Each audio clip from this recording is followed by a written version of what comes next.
So welcome. This is Think and Link. We have a wonderful session for you. We have Patrice and Heather. Patrice is tuning in from Portugal. It's going to be amazing. And we're going to have a whole bunch of people going to Portugal after this, just so you know, for sure. But before we get into that, I want to make sure that you know this is hosted by Capsule.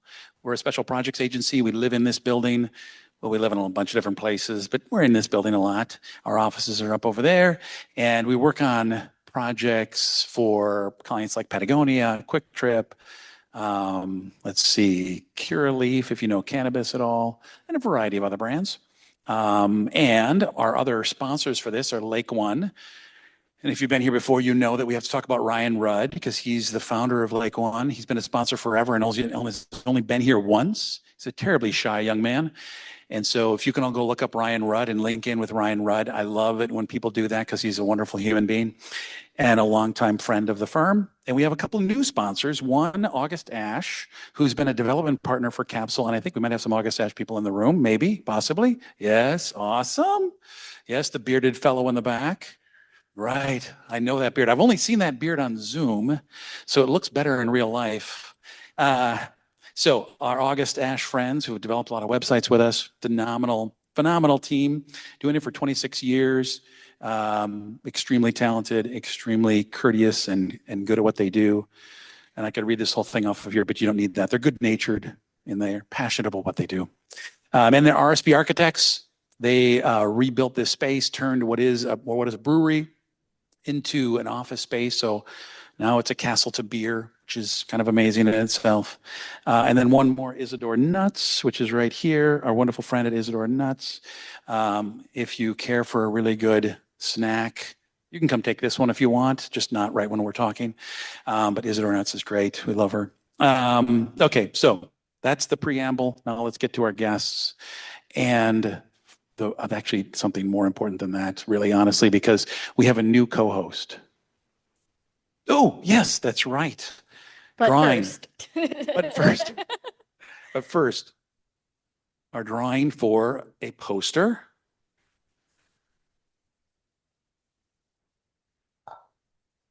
Marty, I can't read. Hi. Marty. Woo! Marty, go pick your poster. That's what I had writing on. One free poster right over there. Get it from Taylor. He's sitting there. He told me not to talk about him at all. So don't talk to him. Just go over and get your poster and then leave. Anybody else can, talk to him, but just not you.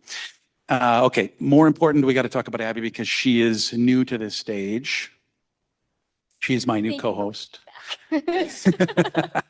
She's taking over. She's filling a big set of shoes, which is Kitty Hart, and who has recently retired from the stage. So a little bit of background on Abby, if you don't mind. Yes. Hello, everyone. My name is Abby Kelsey. I am the founder of Always Social, a B2B marketing agency that focuses on marketing strategy specifically for social media. And then I'm also the CEO of Marketers Community, which that was recently announced. So if you're connected with me on LinkedIn, you'll be able to see that. But Marketers Community is an organization that brings together marketers through events, workshops, and then marketing roundtables for leaders. And so, yeah, we have a fun time. We've partnered with Capsule a few times for these events, and I'm excited to be here more regularly now. There's one more thing I have to add because your business partner, Laura King, has the reason you pay $35 to be here is Laura's fault, and then therefore partially your fault, and to your benefit. So I think it's a good thing. And when we first did it, someone came to me and said, "I can't believe you've been giving this thing away for this many years. You finally have charged," which is good. Anyway, thank you for being here.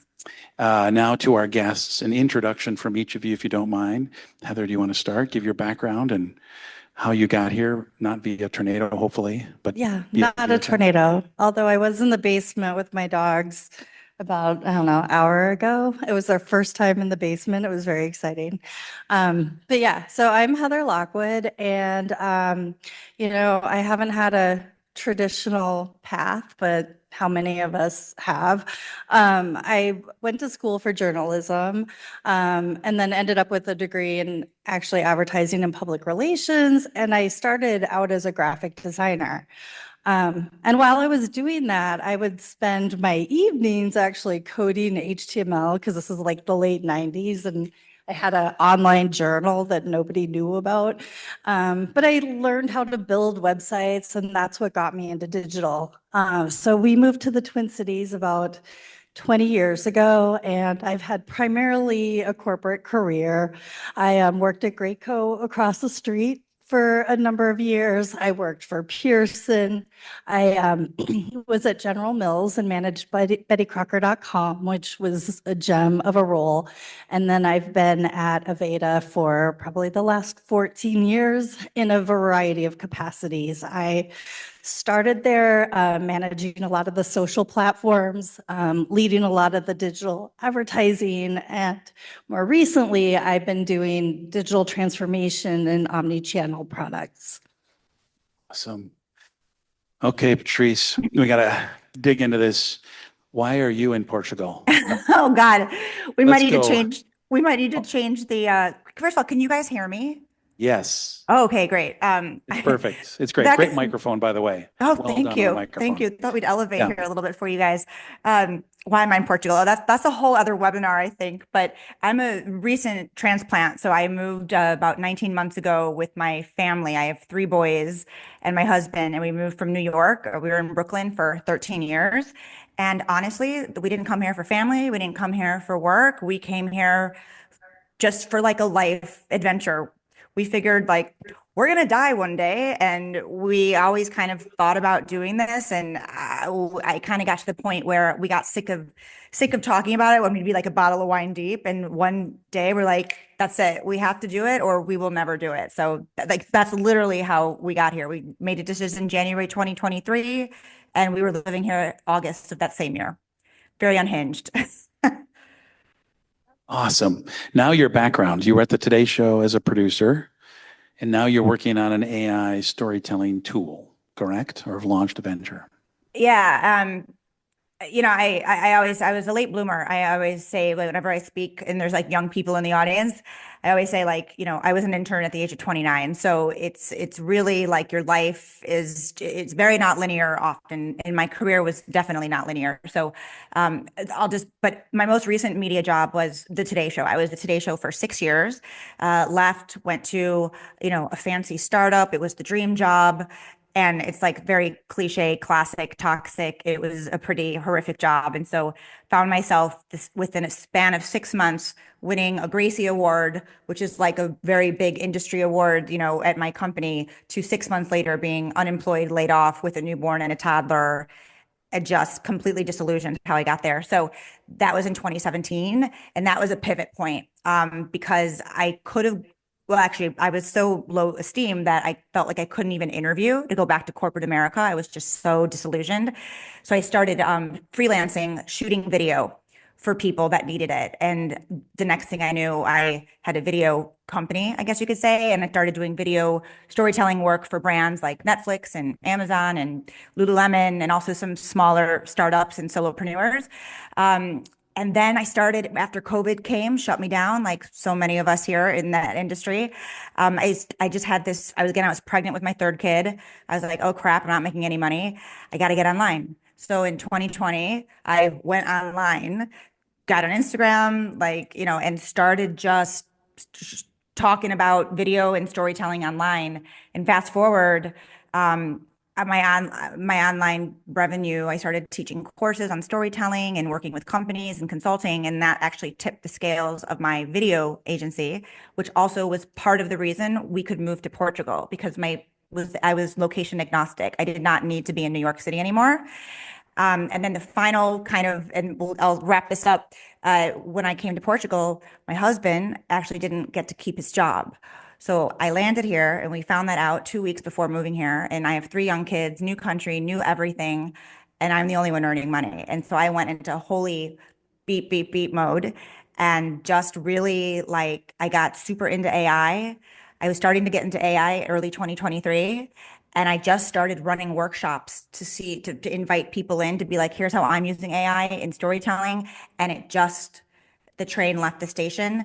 And that led me to create a tool a year ago, which led me to making a SaaS product. And so now I have two businesses. I have an AI storytelling tool called my Story Pro, and then I have the consulting and the storytelling. But the AI tool like came out of nowhere, and we can talk about that, maybe a little bit later when we have more time. Awesome. And and yeah, we'll get back to Portugal too. We want to talk about that a little bit as well, but definitely get into the storytelling side of things. Yeah. Do you want to start us off with the first question? Yes. So first of all, let's just kind of take a poll of the room. Right now, we're talking about AI storytelling. How many of you guys are using AI on just a regular basis, right? Daily. Perfect. How many of you are using more than one AI tool daily? Awesome. Okay. How many of you have a program within your organization that the organization that you work for that supports the uses of AI? Okay. So we can see kind of we went from broad to down a little bit. And that's really what we want to bring to the table today is starting to understand how we can use AI within our organizations for our businesses, but not lose that human element of authenticity. So starting with the first question, when we think about storytelling in the age of AI, how do you define storytelling in today's AI-driven landscape? Well, I feel like storytelling, I mean, the important components are still the same. That human element that you spoke to, I mean, to me, it's still telling that right story to the right person at the right time and making a real connection. And I think in this new age of AI, there's more and more content out there, more and more to sift through, and more out there that doesn't have that human component. I mean, one example that I'll throw out there is I had an agency recently who offered to create some training videos for a program, and they were going to do it, just as a value add. And, I was like, great. And I get the videos. And I start looking at some of the images in there, and I realize that the person who's cutting the hair of someone has a stethoscope around her neck. And then she's like standing in front of the client, and the scissors are like near his face. And I was like, whoa, I think they used AI for the images to mock up the salon. So I think and we didn't have a conversation up front, but I feel like it's running into these things that's starting to happen more and more. The AI is just not smart enough yet, but it will be, unfortunately, to know where the scissors go, or not have a stethoscope. Jeez, what on earth? A little human intervention there wouldn't be a bad thing. Anyway, same question to Patrice. What do you, is storytelling and AI, how do we keep it authentic? Yeah, I mean, I like what Heather said, that look, at the end of the day, AI is a tool, right? I think there's so much at us coming right now. Every day there's a new tech CEO coming on and giving a manifesto of how the AI robot squad is here. It's coming for all our jobs. It's coming for their jobs. And we need to like hunker down and get ready. And we see all these like fear mongering headlines every day of, Microsoft this and lay off that. And so I think so, because we're seeing this, there's this general sense that like somehow AI has made storytelling kind of like taken on this new path. But at the end of the day, the human, at least for now, like you still need humans behind AI. AI does not have perspective. AI does not understand what it feels like to have lived experience. So I think instead of like framing this either or, there needs to be, it's not like AI or storytelling, right? Like I think we need to start, I wish more leaders would share the narrative that AI is a tool that we have at our disposal. It can enhance our storytelling. It can make the human more insightful. We can go deeper. And sure, there can be harmful parts of that too. But I wish we led more with like the positive way that AI could actually enhance, storytelling. Yeah, I'll agree with that, because I had a negative story there with the stethoscope, but like the ability that AI gives us to scale our asset creation when properly directed is really powerful. Yeah, I'm still with you on the negative, though. I think we can bring out the negative. I think we can be cautious enough. Yeah. I think there's this cultural awareness of, we had the Terminator, we had movies where, the robots came and killed us all. So there's a little bit of nervousness, and I think it's justified. I think there's a little cultural anxiety about what AI is going to do. But I appreciate finding the proper balance in conversation as well. Do you have a Do you question? think that, okay, so as we were thinking about this as the way that we're using it, how do you think us as the audience, how are we changing our perception of what to expect for AI? So, are we changing our expectations that, we see that and we're like, oh, it's just AI, it's fine, or are we saying, oh, wow, that looks really real? Or, kind of like, where do you think the audience that we're trying to, as marketers, make this content for, do you think they're shifting their perspective on what they're going to see in their newsfeed or on TV or any of that? Whoever wants to go first.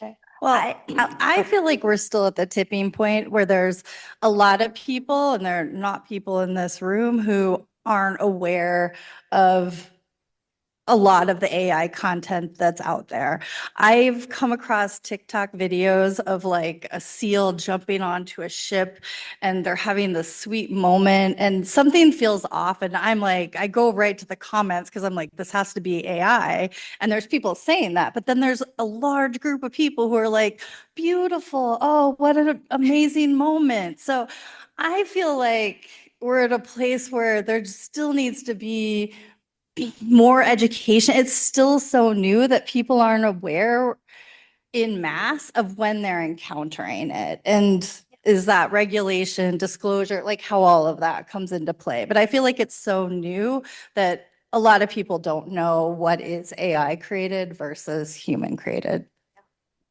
Yeah, I'm gonna jump in there too. I think you made a good point too with the education piece, because right now the majority of people use AI to generate, right? Like if you ask most people, they'll say, "Oh, I use ChatGPT to write me fill in the blank."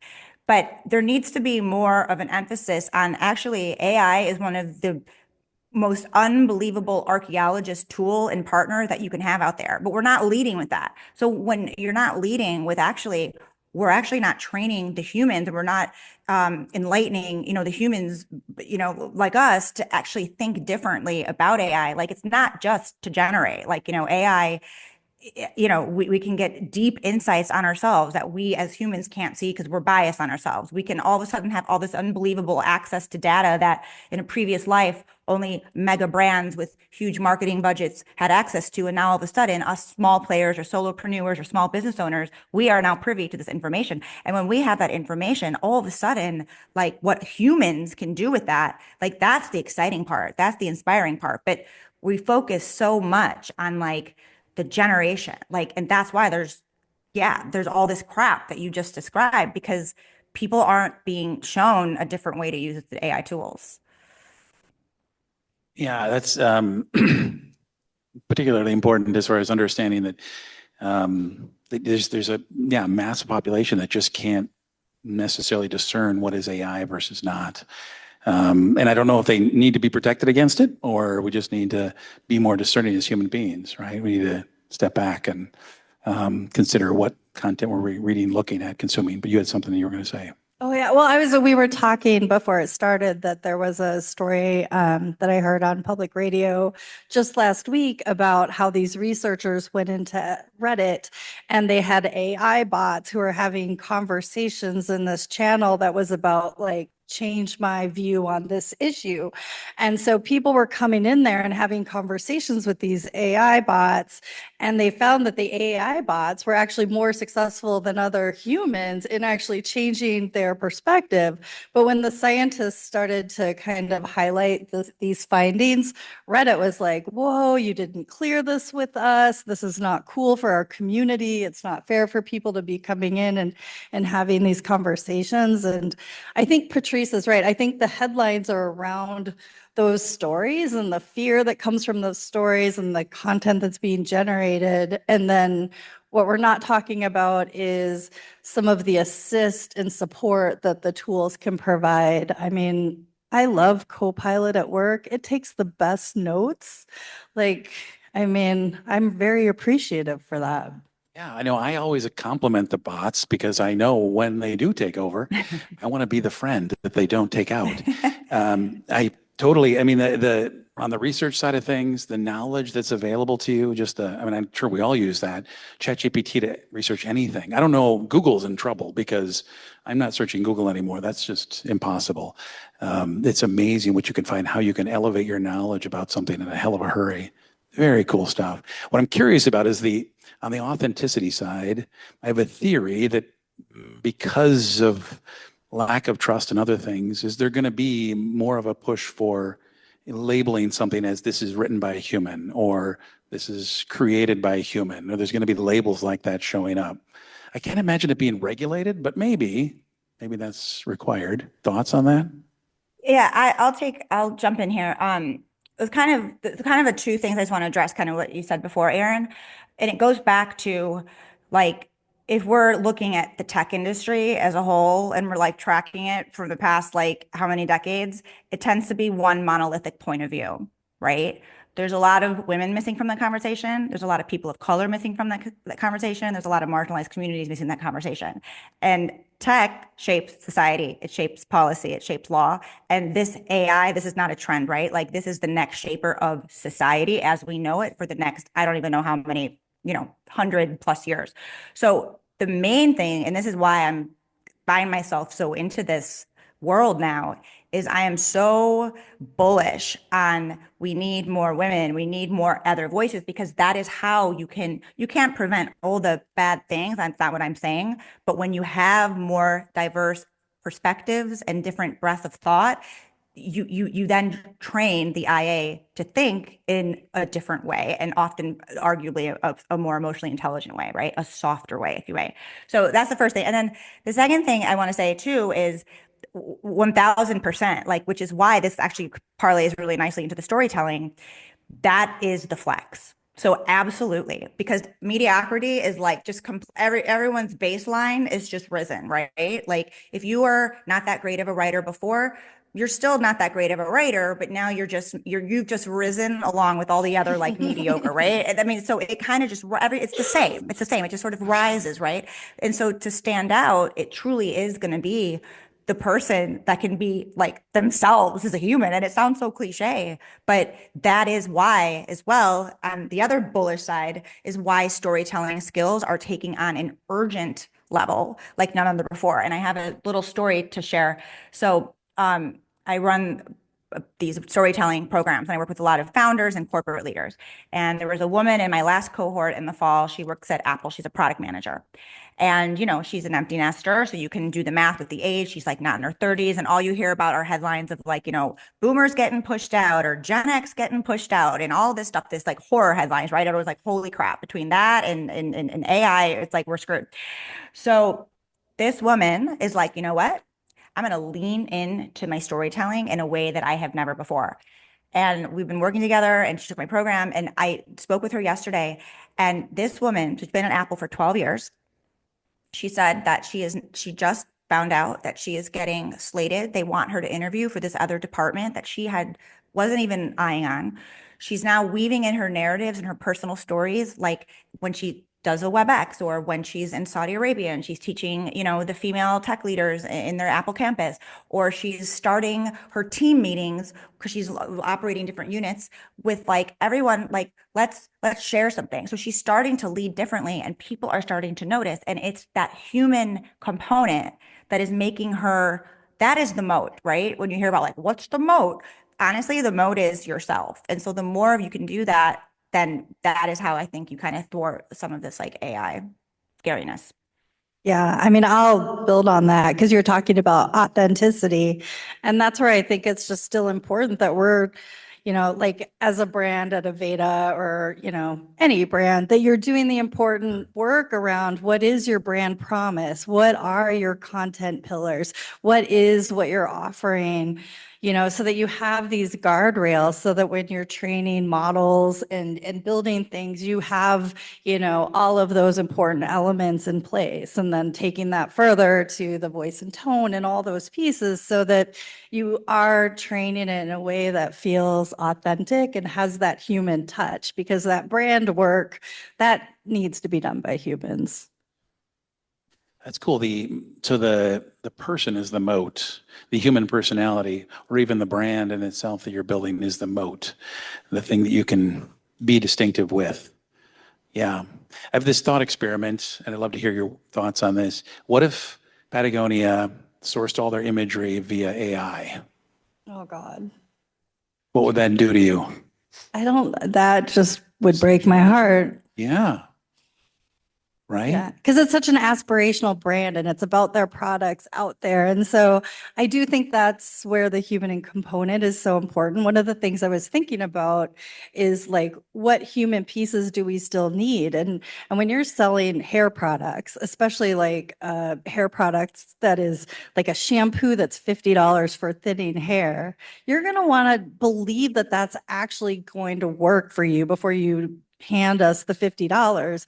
And you're going to believe that through seeing the pictures, the before and afters, hearing the testimonials. And that's not something AI could generate. So I don't know. Yeah. No to Patagonia. Screw you, AI. You're not going to be able to do that. Oops. We'll edit that out later so the bot never sees that. Anyway. But it can scale the assets. Yeah. I see, but by the way, just to be clear, Patagonia is not doing any imagery via AI. I'm certain of it. I don't want to get that out there as a rumor. That'd be bad.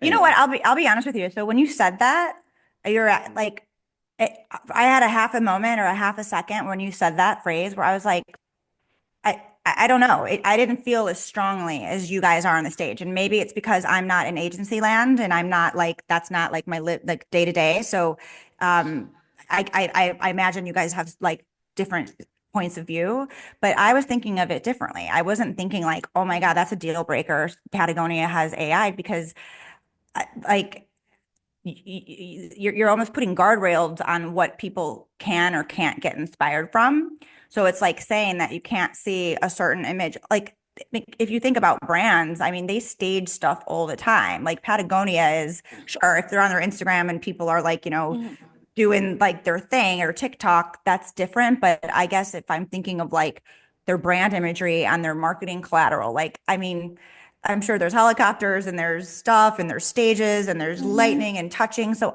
I don't know. I didn't have as strong as a reaction to that. Have you ever seen like the behind the scenes of any like fast food commercial of how like half the food that they use is not actually the food that you're eating or anything like that? So it's kind of similar to that. So I'm curious with that, because we talked about, as we think about the way we're using AI, we talked a lot about the outcome, right? Of like things that we're producing. But Patrice, I'm going to throw it back to you and kind of, how are you using it to be more creative, to take your creative side and take it to that next level, not to replace you, but to really like just expand on your ideas?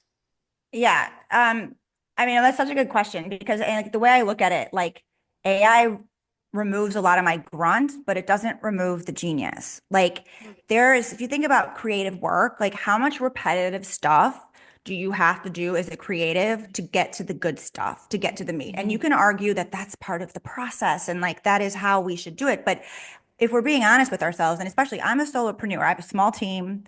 To be honest with you, I don't have my hours. Like I can't delegate. Like I have to lead and own and execute and create. Like I have to handle all the different jobs, right? So for me, like I don't want to spend a day doing market research or competitive analysis or like trying to figure out like what my people are saying in the Reddit threads or in a social media group. Like the fact that we now have like these resources where people like me can now compete with these big brands with 6-figure marketing budgets, that's unbelievable. And actually, like I think it's good for big brands because they should be a little scared because the big brands want what the little people have. Like I'm close to my audience, right? Like I can get to my people immediately and speak. I don't have to go through 5 different layers of people and department and get approvals and like this word and that word. And all of a sudden, like there's no soul or essence to the content. So the creativity that I'm able to do on a smaller scale is like way bigger than a big brand. Now, they've always had money and they have the resources, but now that scale has tipped. So actually, I think it's good because if I'm a big brand, I'm a little scared. And now I have to actually, it forces the big people to not be lazy because it's like, all right, we have to play a little bit like on the ground because now you have all these other people like rising up. And I'm saying like, it's not everyone, right? I'm being generalized here, but I actually think like, it gives creatives back their time. It allows me to focus on what I'm good at. And, I'm not good at competitive analysis, right? But I have to do that in my job. And now I can do it in 5 minutes with deep research. And it's like, it's mind blowing. So I think it's the creativity part is like, I want to focus and spend my time there, not on the necessary steps that you have to often take in order to get to the part where you're really amazing at your zone of genius. I love that. And it's so true. Flipping it over to you, what about for like larger brands, right? Because it's leveling the playing field, absolutely. But also, I do know when you have larger corporations, there's a lot more red tape to go through. So how do you approach a lot of red tape? Yeah. How do you approach that? At first, I'll answer the piece first about how to use it assistively, because I do think like AI could be your best friend when you're staring at a blank page, especially like a blank PowerPoint presentation you need to put together. Like it's really helpful for being like, just give me the outline and it gets the ball rolling. But for a larger organization, obviously there's a lot of concerns about risks that are associated with confidentiality of data. There's also like what we're putting into it. There's risk of hallucination. And what if we have teams building campaigns off of facts that aren't facts? And I'm sure there's like 50 million other things the legal team at Estee Lauder is like, no. So like within Estee Lauder, who owns Aveda, like they immediately set up a task force like a couple of years ago to kind of put some guardrails out there and kind of focus in, and set some rules of engagement for how to use the tools so that it's a safe place for the brands to play. I do think, though, the next step, because in my experience, most of that is around Copilot and project management and that kind of assistive technology. And we're not supposed to be using it for some of these more creative elements. But if you have side conversations with people, you find out that a lot of people are still using it under the table. So I think we're at the place where we need more transparency. And it's the challenge with big brands. I've worked for a number of them. It's just never feeling like you're that agile, but there is a need to be agile and move fast because this technology is allowing the smaller players to really compete. And you especially see that in the beauty category with all the startups that are just eating at the shares. And so I think there's a need to be more transparent, to move a little faster and figure out the ways that we should be using it that is in alignment with our brands, so that people aren't just kind of scattered using it in all these various ways, like an agency who gives you a weird video. Right. Yeah. Patrice, it's specific to your journalism background and the Yes. tech tool. How are you keeping it as human-centered as possible? I love the idea that we're raising the average and raising the bar on the things that are out there. But how do at that next level? How is it still very human-centered? Yeah. I love this question. Look, the reason that I made the tool, like I'm not an AI person. Like I didn't, I don't have a tech background. I don't have an AI background. So it's not, I created this tool because there's a need for it. Because what I'm seeing is that even though we have ChatGPT and we have cloud and we have Gemini and we have all these things, why is there so much awful content still being put out in the world, right? Even though it's easy and it's fast, there's a big step missing. And it's that storytelling, introspection, emotional intelligence side. And so the tool that we built, it actually came on the back, like it was by accident. Like we did not sit down and be like, let's build a SaaS tool. Like it literally just, it was like organic flow. And people I know my people so well, my audience and their struggles, because I help them, right? Especially in storytelling, we're in our head, we're biased. It's impossible to look at our life or even our own achievements in our career and tell a narrative. Like it's hard because we tend to underestimate what we've done, or we overestimate stuff that's not that important, and we actually don't have an understanding of what our audience, whether that's an interviewer, whether that is your boss, whether that is your, your side hustle, customer, like we don't always understand. Like we think what they will find interesting, it is not often matched to what, and that's the problem. So this tool, when we were building it, it all came at it from like, how can we help people get out of their own way? How can we remove the bias that people naturally have? And when you're using ChatGPT and these other tools, you're not starting like, let's do a little deep dive on some of my struggles in my life, and let's see if there's any patterns that get uncovered, and let's see what aha insights come out that actually would make me really stand out in my unit.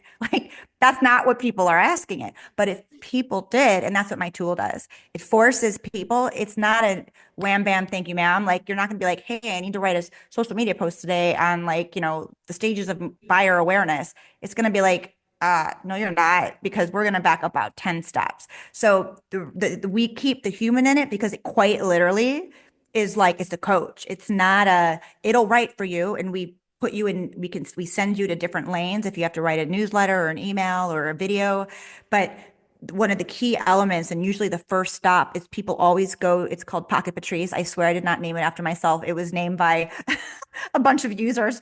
But Pocket Patrice is like, she will riff with you and she will get you to uncover these things that you have never connected. It's all about good storytelling is connecting dots, and connecting dots is hard. And then we have to connect those dots in order for it to land to someone else, for them to have that big empathy bridge.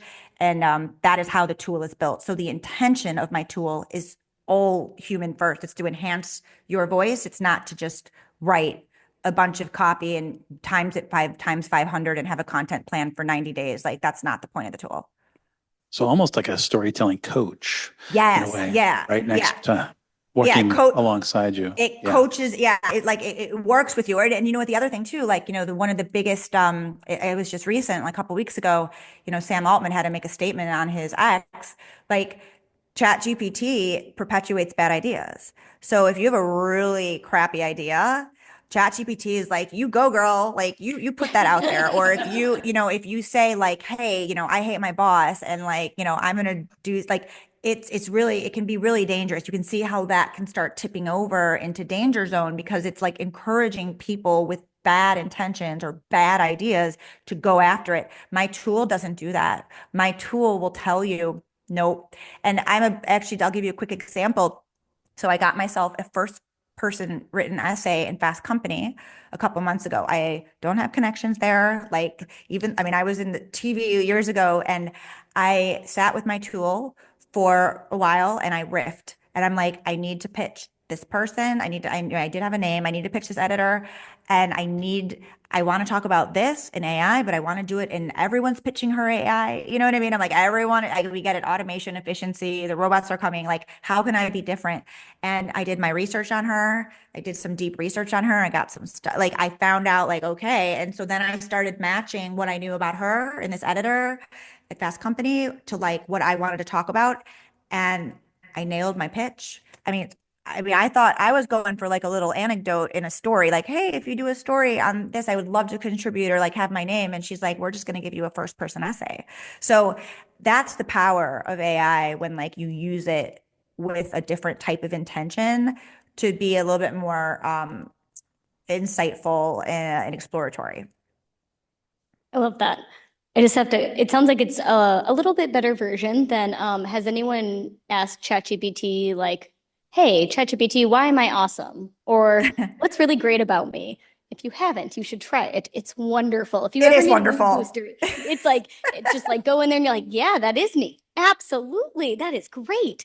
It And is you also good. can have it roast you too. So it's like it's all about what you put into it is what you're going to get out. But to the point, it's no matter what, you're like a cheerleader, right? And but we have to be careful with the way that we're using it because it could be a bad idea. And they're like, that's great. Let's keep going on this. And so I think oh, that was just my tip.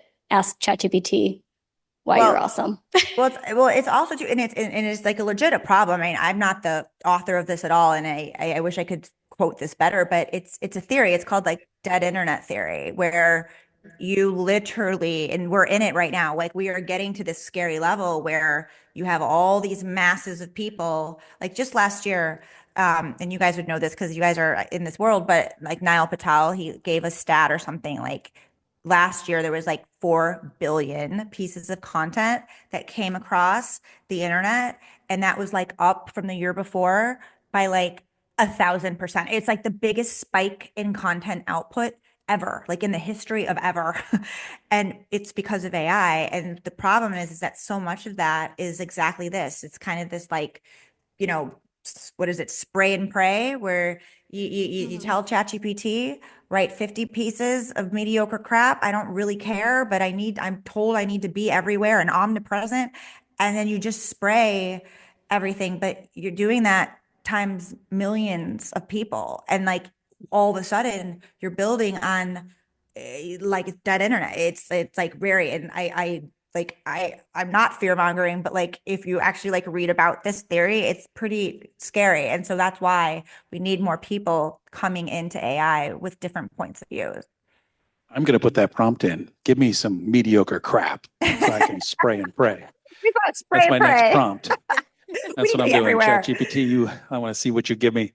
It's Yeah. probably going to be optimistic about it too, because it does skew optimistic. That is kind of scary, right? Everything's more positive.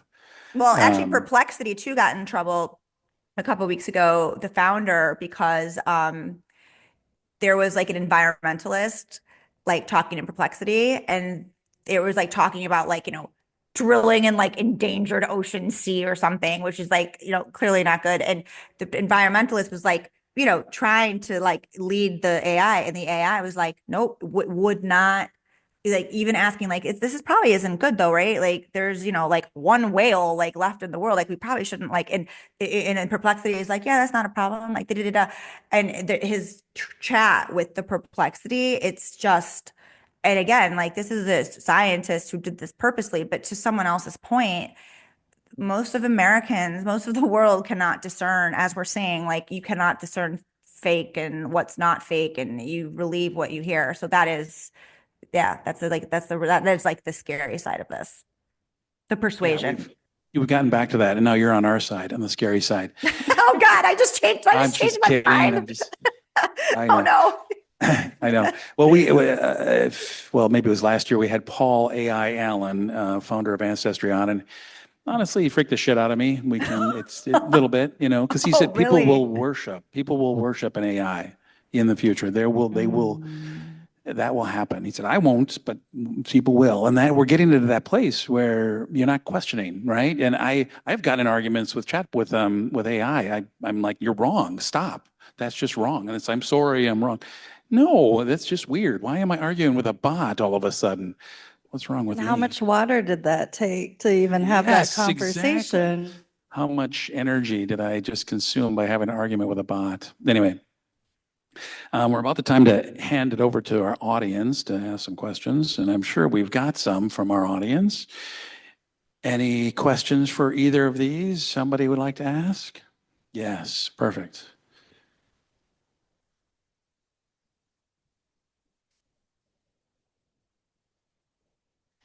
I was wondering if you could help explain maybe it's a breakthrough that I had with chat this week. Asking about a decision I was trying to make. I asked for a pros and cons list, and I got the list, but I also got a gentle recommendation. And I took that recommendation and I made that decision. So I'm grateful, but I also feel a little weirded out. Did you get that? What was the question? Or is it con? Should I? No. Should I be worried or? I don't think you should be worried. I mean, if you feel good about it, you still have your own intuition, right? Like it was just an assistive aid to get you where you needed to be. I think the challenge is if we stop listening to our intuition. I mean, like so much of what I do and the decisions I make are based off of that. So we can't lose that. And I don't think you lost that in the process, did you? Oh. There's a worry. I can tell there's a worry. You took the recommendation, Robots though. are scary. No. I mean, I don't see the, I mean, look, only you would know, but the fact that you got a list of pros and cons. So it's not like you were just, it sounds like you must have prompted it in a way that ChatGPT was able to see another side and give you another side. You could have, you could have taken that recommendation and said, yeah, no, I'm not going to do that. Right. And so, but clearly assuming that like, you're someone that is even asking this question. So I'm sure you think about it and you're thoughtful. Like, there's so many things that we have to do in a day, like so many of us are, we're employees, we run businesses, we're parents, we're lots of things, right? We're caregivers. Like, I don't know, like if So it's AI like an Instapot for ideas, right? Just speed it up. yeah, I think like, yeah, if we can, if we feel like it's kind of taking, some of the mental load, especially like I've used it for clients, right? If I have to write a certain email to someone, I'm like, oh, like I have to be sensitive, but I want to make sure that I'm balancing my tone. Like, I think it's genius for that. Yeah. Another question over here.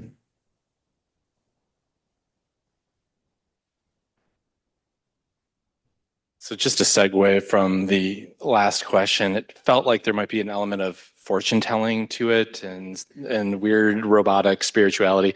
So this question is a segue on that, I think. It's for Patrice, with your journalism background, when you think of evaluating or wrestling with truth in storytelling with AI, how do you come to terms with it? Because AI can help elaborate and misrepresent. And I'm not talking about truth social, but as a journalist, it must be forefront of your mind. Yeah, I mean, no, so honestly, like one of the ways that I personally have done something to combat that or just make my ecosystem like feel better is I believe that as we go forward, it's people with domain expertise that are going to be the real power people. So for example, ChatGPT is wide. It's the WebMD. Like you go to WebMD, everyone has cancer, right? But if you have something wrong with you, you go see a specialist.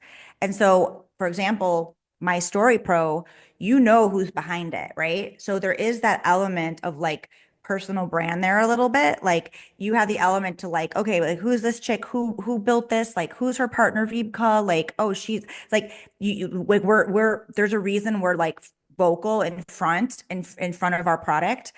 And I'm not saying that's the perfect solution, but to me, yeah, like when I'm telling things and like I guess as it goes on, the hope is that people build stuff that you trust or has some type of equity, because I mean that's always, I mean that's even before AI, right? Like that's an issue. You have people that have shows right now that don't tell the truth that aren't using AI. So I just think like that's actually a deeper issue that is AI is maybe a tentacle and maybe it exasperates some of that. But the real issue is like much, I think, deeper than, having AI tools that might exasperate, things that aren't necessarily true. So brands are going to be, people are going to be more visible in brands than they have before because they're going to want to see the people side of these brands, right? I think I mean, you're so. talking about your brand, your personal reputation is behind this thing you're building, and it's more visible and more present. And that's going to give us a little more confidence.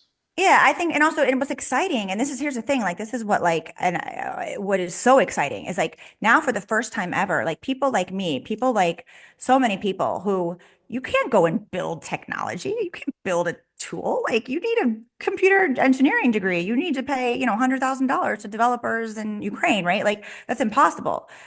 That is possible now. Like someone like me who has no background can go right now and have like a functioning website in the next 20 minutes with a Stripe account and like take like your credit card, like that I built. Like it's, I think what's going to happen is it's going to empower all these brilliant people that couldn't put their ideas into execution because like how? So I actually think like we're on this cusp, and that's the exciting thing is like we have no idea all the unbelievable creativity and like anything is possible for anyone. If you have a problem and you're the one to solve it, you can go build it and you can go do it and you can create an audience. Like that's pretty amazing. We relied so much for history on big brands to do that. And there was not a lot of options, but we have so many options now.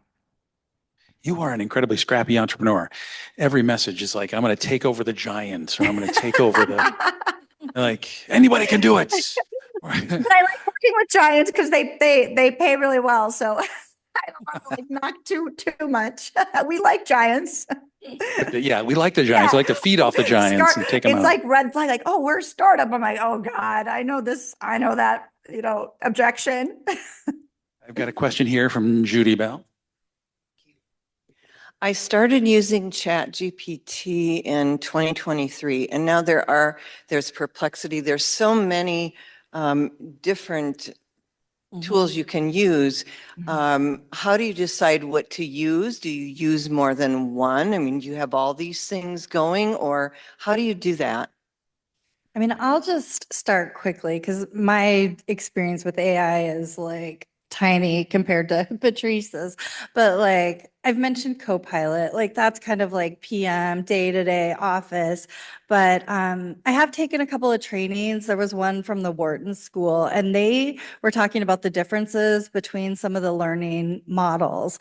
And he said that Google Gemini is actually better with language and communication than ChatGPT.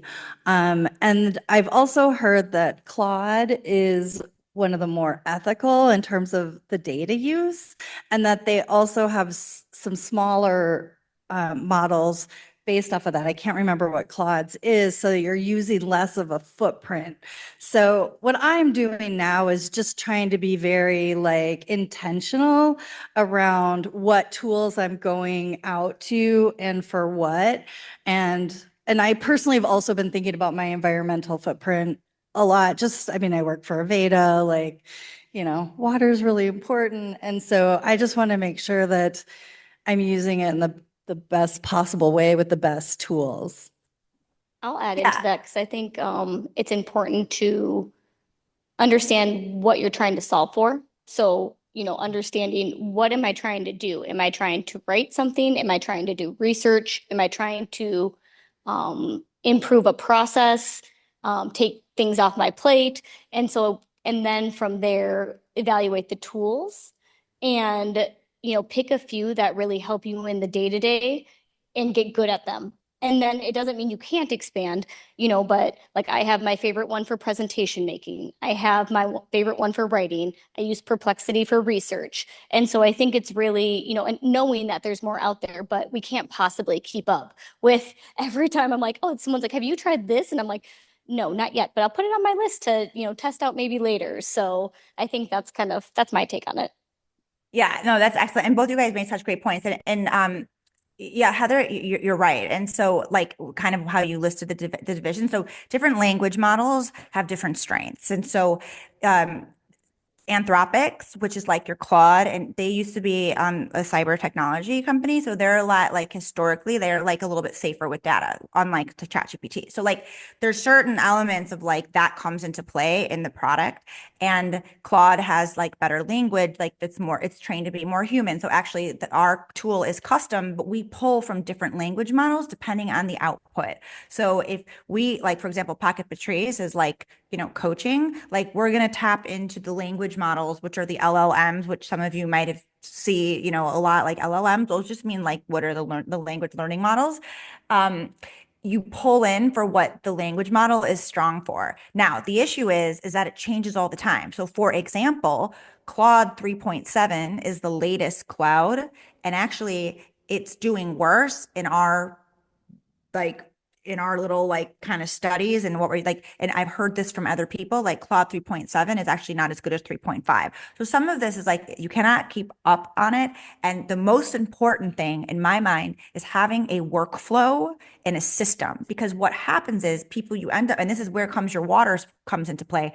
If you don't have a system, what ends up happening is it's like you're scrolling on Instagram. You go there for one thing, and an hour later, you're like, why am I depressed? And I just like lost an hour of my life. It's the same thing with AI. You start with a question, and all of a sudden, you're like all the way in Siberia, and you don't know how you got there. And so it's really, to me, it's really important to have a workflow. So the workflow, and I'll just say this really quickly, like my main workflow for content, because in marketing, because I'm doing a lot of that right now, because I'm doing all the marketing to grow this SaaS tool, is I use a deep research tool. I tend to gravitate towards Gemini or Perplexity, but I prefer Gemini.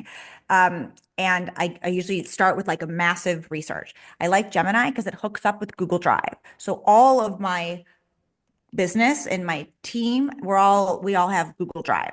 And what's amazing is if you get like let's say a 30-page report, and a deep research report might take 30, 40 minutes, right? And depending on the prompt you give it. So I'll get like this 30-page deep report, but now what?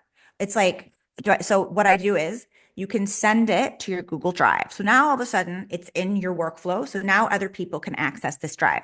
The next part of what I do after I tend to do a big thing, I then take that and I stick it into Google Notebook LLM. Google Notebook LLM is like this unbelievable hub. And it's like your Apple Notes, but it actually works for you. It's a living, breathing system where you put whatever you want of your information in there. I use it for all my client work, and you can ask questions. You can upload all your Zoom transcripts, and you have like this hub of information, and you can always ask questions again. It's like your own mini custom chat GPT on steroids. But again, Google Notebook and Gemini talk to each other. So once I have all my insights in my Google Notebook LLM, and let's say I'm making content, let's say I'm making a welcome sequence for my Story Pro, I will then ask Google Notebook, like, hey, what is like give me the 5 most interesting observations that came from this report. I'll take one, let's say like I'll take one pain point, then I will go to my tool, my Story Pro, because now I need to riff. Now I need to get a little deeper. So I'll put it in Pocket Patrice and I'll say, hey, I got this insight about my audience. I got it from a deep research report, and I want to dig with you a bit because there's something here and I want to use this in my launch sequence. Help me do this. And then I'll do that, and then I'll make my content. So again, the important part is, that everyone else's workflow might be different, but if you don't have a workflow, I agree. AI is noise. It's digital noise that just makes you stressed out. The other tool I use a lot too, it's going to game changer. It's called whisper.ai, WISPR. It's going to change your life. You can dictate anything, and it dictates stuff how you speak.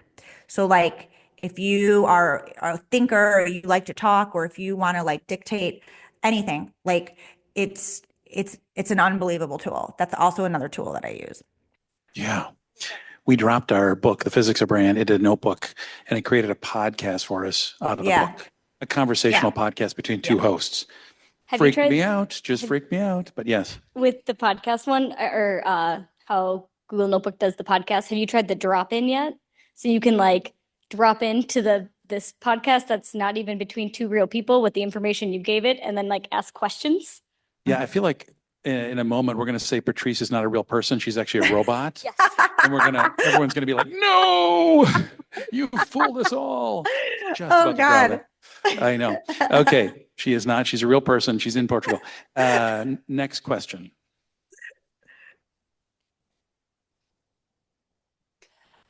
Patrice, there's no question you are a early adapter, and probably 98% of the world is somewhere not quite as far along this AI journey as you are.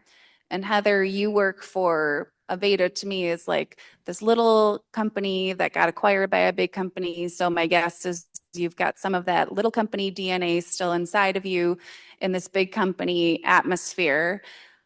What's the middle ground? Like what's the minimum standards that people need to adopt today to feel like they're great storytellers and learning the tools that they need to apply to their business? And Abby, you probably have some thoughts on this too.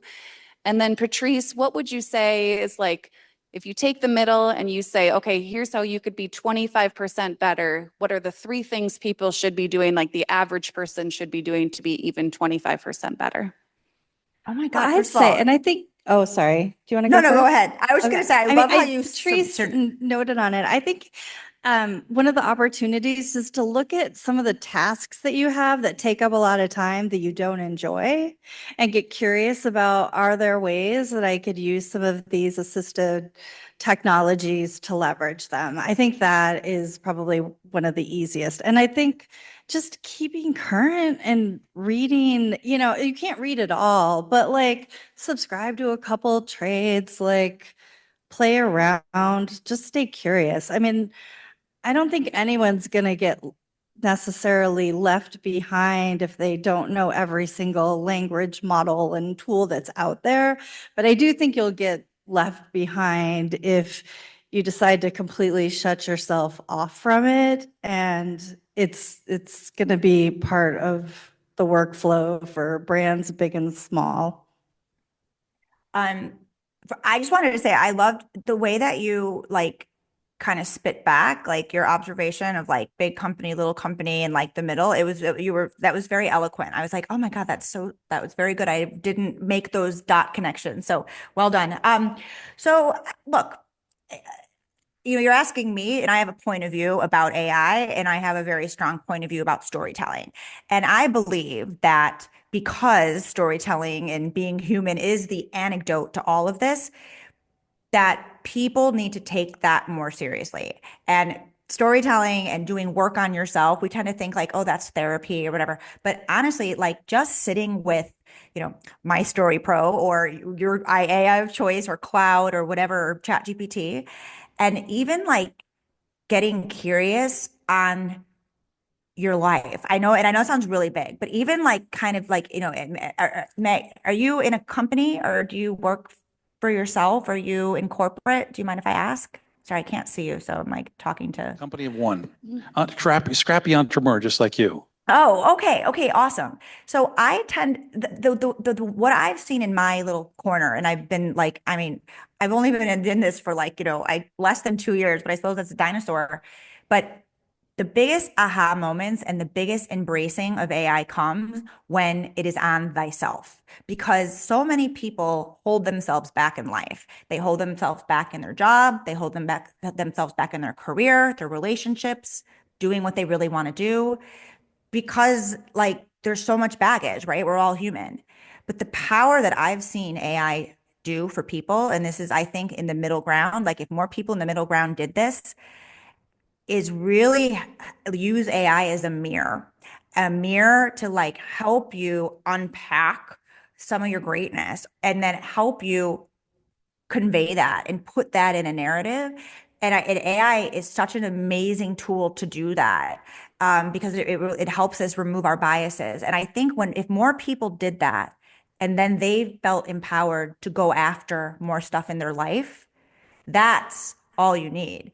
And that's all of a sudden, then that's the little spark where you're like, oh, I don't need to be afraid of this. This is cool. And now you're more inclined to like, actually, I want to make a custom chat GPT. And actually, I want to take a class and learn how to make an AI agent. Like, actually, I want to listen to, the Startups Ideas podcast by Greg Eisenberg, which is like my favorite podcast. He talks about AI. Like all of a sudden you become curious because you've unlocked this potential, but it starts with thyself, if I'm going to be a little bit poetic. And so I think that it's a little bit esoteric, but I really believe that if we can unlock more of that in people, people will just go after more shit and not be so afraid. Yes, people will go after more shit. I love that. Do you have anything to add to that? No, I mean, if I wouldn't have been creating an online journal with HTML in 1996, I wouldn't be on this stage, with a digital career. So, I mean, it's kind of like the same thing, like just staying curious, but not to let it overwhelm. Like you don't have to be an expert, but you can play. I love that. That's a good segue to the conclusion of our conversation because one of the posters over there is on the subject of curiosity. And I can't see right there. it. Look at that. Perfect. You can't see Take it. a I know. picture. I can't turn the camera there. Sorry. We'll have to send you one, the curiosity one. I love that that's the end of our conversation. I think that's probably a really good lesson for all of us. Just get into it. Turn that anxiety into, and I'm talking to myself right now, into curiosity, right? Funnel it there, which I have been. I mean, I've been using it as a research tool as well in a big way, Patrice, because it is phenomenal at just Then the fact amount of check stuff. what you get. Then fact check that shit Yeah. because it's often, yeah. Because it could be wrong Yeah. sometimes. Okay. Well, anyway, thank you both. This was amazing. Absolutely wonderful. Thank you for the insights, the perspective, and hanging out with us all the way from Portugal. Because it's what time of night is it right now there? It is 11:03 p.m. Awesome. Look at you.